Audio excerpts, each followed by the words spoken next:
앙드레 코스툴라니의 돈, 뜨겁게 사랑하고 차갑게 다루어라입니다. 80년 투자장인도 필요한 4가지 요소에 이어 코스툴라니의 달걀 이야기를 해드릴게요. 나는 모든 투자 시간의 장기 변동을 강세장과 약세장으로 구분한다. 강세장과 약세장은 각기 3가지 국면으로 구분할 수 있다. 조정 국면, 적응 국면 혹은 동행 국면, 과장 국면이 그것이다. 상승 운동과 하강 운동의 여러 국면이 서로 교대로 나타나기 때문에 원형으로 그려볼 수 있으며 이 원형을 나는 코스툴라니의 달걀이라고 칭한다.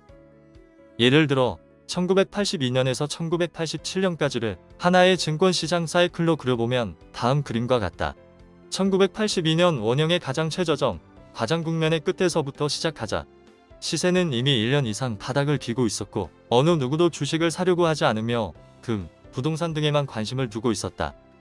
아무도 주식을 사려고 하지 않는다는 기사가 나왔음에도 불구하고 월스트리트에는 하루에 5천만 주의 주식이 거래되었다. 바로 소심파 투자자들이다.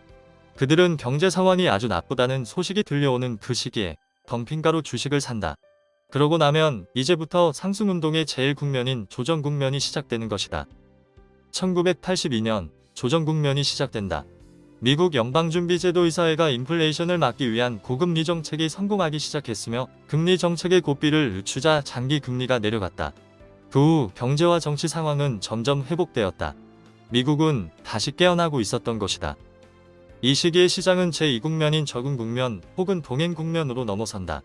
주가는 주변의 상황과 평행해서 조금씩 상승하며 거래량도 늘어난다. 1980년대 중반 미국의 상황은 아주 긍정적이었다. 국제 유가는 떨어지고 인플레이션율은 거의 0으로 떨어졌고 연방준비제도이사회는 다시 금리를 내렸다. 이러한 소식들과 함께 주식 시세는 상승했으며 이는 다시 매수자를 자극했다. 제2국면인 동행국면 시기의 매수자를 나는 혼혈아라고 부른다. 그들은 소심파 투자자와 부하 내동파 투자자를 절반씩 닮았기 때문이다. 그들은 투자에 관심을 가지고 있고 경험이 있으며 시세 상승을 알아낼 정도의 판단력을 가지고 적시에 매수 신청을 낼 줄 아는 사람들이다. 이제 자동적으로 3번째 국면으로 넘어가게 된다. 부하 내동파 투자자들이 매수에 참여하는 시기이다. 주가는 거래량이 늘면서 시간 단위로 상승하며 시세와 고조된 분위기가 다시 주가 상승을 일으킨다. 오직 대중의 흥분만이 결정적인 요소이다. 아주 열정적인 투자자였던 아이작 뉴턴 경은 이러한 분위기에 대해 다음과 같이 말한 바 있다. 천체 운동은 센티미터와 초 단위로 측량할 수 있으나 정신 나간 군중이 시세를 어떻게 끌고 갈지는 정말 알 수 없다. 1987년 초의 시장은 제3국면인 과장국면으로 들어섰다. 언론이 대규모의 주식 매입에 대해 보도하고 사교 모임에서 주식이 주된 이야깃거리가 될 정도가 되면 그들은 이제 주식을 사야 된다고 생각한다. 그럼 누가 부하 내동하는 이 소심한 투자자들에게 기록적인 값으로 주식을 파는 것일까? 물론 주가가 바닥을 기고 있을 때 미리 주식을 사놓은 소심파 투자자들이다. 그리고 소심파 투자자의 손에 있던 주식이 모두 부하 내동파 투자자의 연약한 손으로 넘어가고 나면 이 국면은 끝이 난다. 이제는 부하 내동파는 주식을 더 높은 가격에 사고자 하는 고객을 기다리는 수밖에 없다.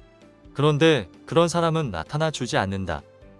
허황된 기쁨에 들떠 부하 내동파 투자자는 돈이라는 요소가 부정적이라는 것을 의식하지 못했다. 그 같은 강세장의 원동력은 전해의 통화량이 팽창한 덕이었다. 미국 연방준비제도이사회 의장 앨런은 인플레이션의 위험을 막기 위해 1987년 1월부터 수차례 금리를 인상했다.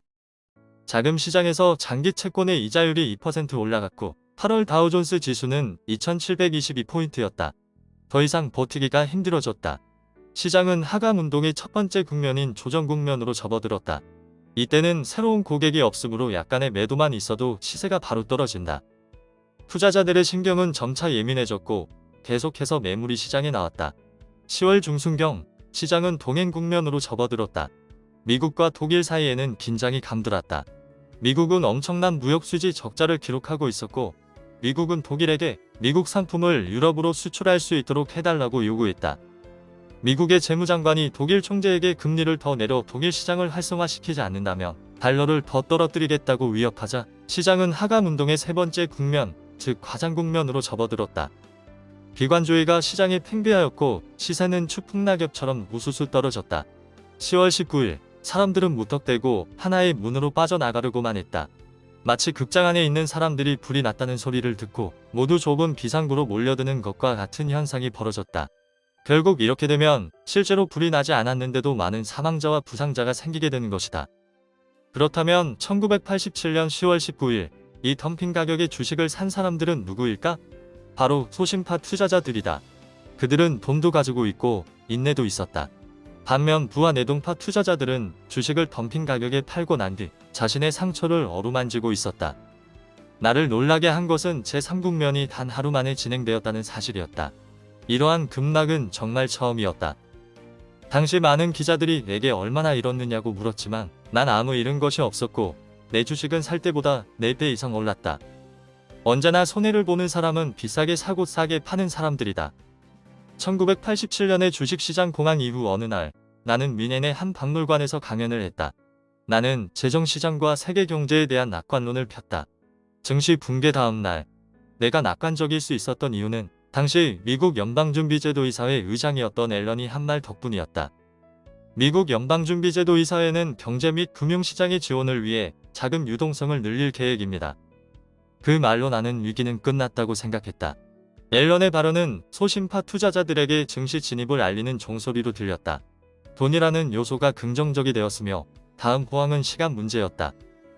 그러나 경제학자들은 전혀 다른 견해를 가지고 있어서 심각한 경제 위기를 예고했다.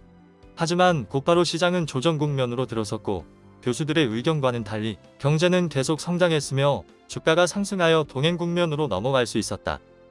이때 마침 증시는 호재를 만났는데 그것은 소련의 해체, 독일의 통일 그리고 신기술 시대로의 편입이었다. 1998년 시장은 다시 과장 국면에 들어섰다. 누구든 시장에 참여하고자 했다. 다시 거친 노름판이 되었다. 2년 전만 해도 증권시장에 대해 전혀 알지 못했던 사람들이 그 맛을 알기 시작하면서 이제는 정신없이 먹어치우려고 했다. 우리는 지금 어디에 서 있는가? 1982년과 1987년 사이에 일어난 증권시장의 변동은 대표적인 사이클 순환의 예이다.